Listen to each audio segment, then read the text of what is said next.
कार्यपत्रक 13 दक्षता भाजकता के नियम की समझ विकसित कर पाना।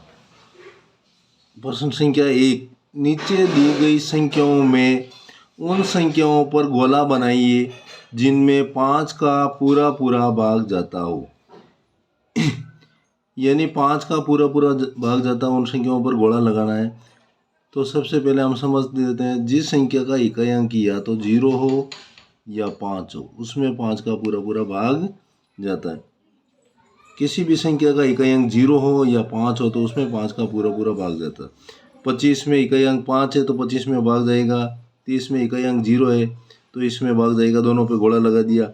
14 में इकाई अंक 4 है, 5 का भाग नहीं जाएगा। इसी तरह हम 5 का भाग दे जाने वाली संख्याओं पर गोला लगाते हैं। 35 में जाएगा, 45 में जाएगा, 50 में जाएगा, 75 में जाएगा, 95 में जाएगा, 70 में जाएगा, 55 में जाएगा, 90 पे जाएगा।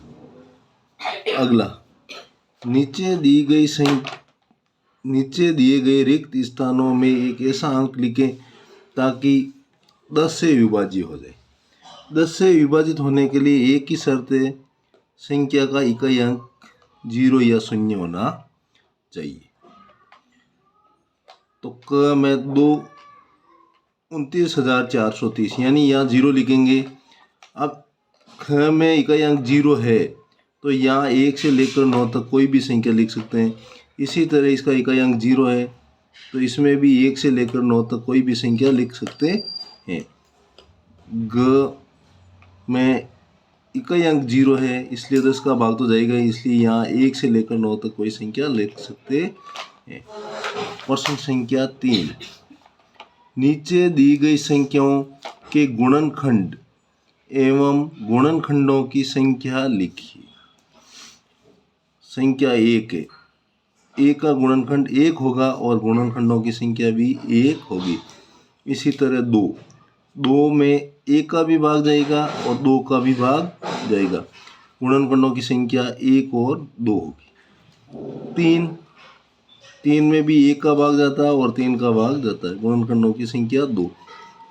4 में 1 का भाग जाएगा, 2 का भी भाग जाता है और 4 का भी भाग जाता है।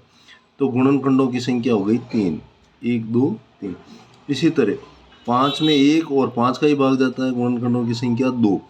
6 में 1 का भाग जाता है, 2 का भाग 3 का और 6 का भाग जाता है, गुणनखंडों की संख्या हो जाएगी 4।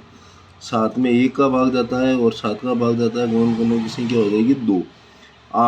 8 में 1 का भाग जाएगा, 2 का जाएगा, 4 का जाएगा, 8 का जाएगा, गुणनखंडों की संख्या हो जाएगी 4। 9 में 1 का भाग जाएगा, 3 का जाएगा, 9 का जाएगा, गुणनखंडों की संख्या हो जाएगी 3। 10 में 1 का भाग जाएगा, 2 का जाएगा, 5 का जाएगा, 10 का जाएगा, गुणनखंडों की संख्या हो जाएगी 4। 11 में 1 और 11 का ही भाग जाता है, गुणनखंडों की संख्या हो जाएगी 2। 12 में 1 का भाग जाता है, 2 का जाता है, 3 का जाता है, 4 का जाता है, 6 का जाता है, 12 का जाता है, गुणनखंडों की संख्या होगी 6। 13 में 1 का भाग जाएगा, 13 का जाएगा, गुणनखंडों की संख्या 2।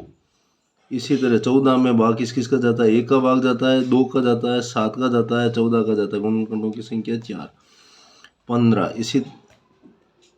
में 1 का भाग जाता है, 3 का जाता है, 5 का जाता है और 15 का जाता है, गुणनखंडों की संख्या हो जाएगी 4। 16 में 1 का भाग जाएगा, 2 का जाएगा, 4 का जाएगा, 8 का जाएगा, 16 का जाएगा, गुणनखंडों की संख्या हो जाएगी 5। अब समझते हैं, वे संख्याएं जिनके गुणनखंड 1 वे स्वयं वे संख्या ही होते हैं अभाज्य संख्याएं कहलाती है। अब ऊपर वाले प्रश्न में वापस देखते हैं, जिनके गुणनखंडों की संख्या 1 और स्वयं संख्या होती है। 2 में 1 का भाग जाता है और खुद का भाग जाता है, तो ये अभाज्य संख्या है। 3 में भी 1 का जाता है और खुद संख्या का भाग जाता है, तो ये भी अभाज्य संख्या है। इसी तरह 5 में 1 का भाग जाता है और खुद का भाग 5 का जाता है, ये भी अभाज्य संख्या है। 7 में 1 का भाग जाता है और 7 का खुद का जाता है, अन्य संख्या का नहीं जाता, इसलिए अभाज्य संख्या।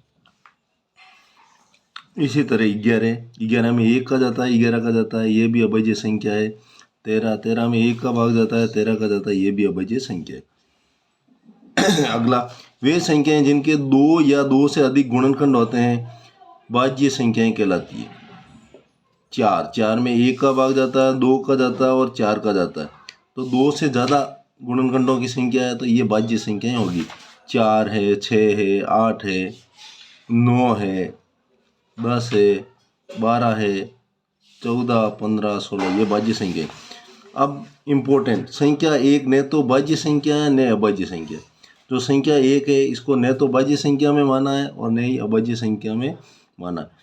हमें ध्यान रखना 2 अभाज्य संख्या है। अगला, भाज्य संख्याओं पर गोला लगाइए। भाज्य संख्याएं उन संख्याओं को कहते हैं जिनमें 1 का भाग जाता हो, खुद का भाग जाता हो और किसी अन्य संख्या का भी भाग जाता हो। जैसे 4 में 1 का भाग जाता है, 2 का भी जाता है और 4 का जाता है, ये भाज्य संख्या है।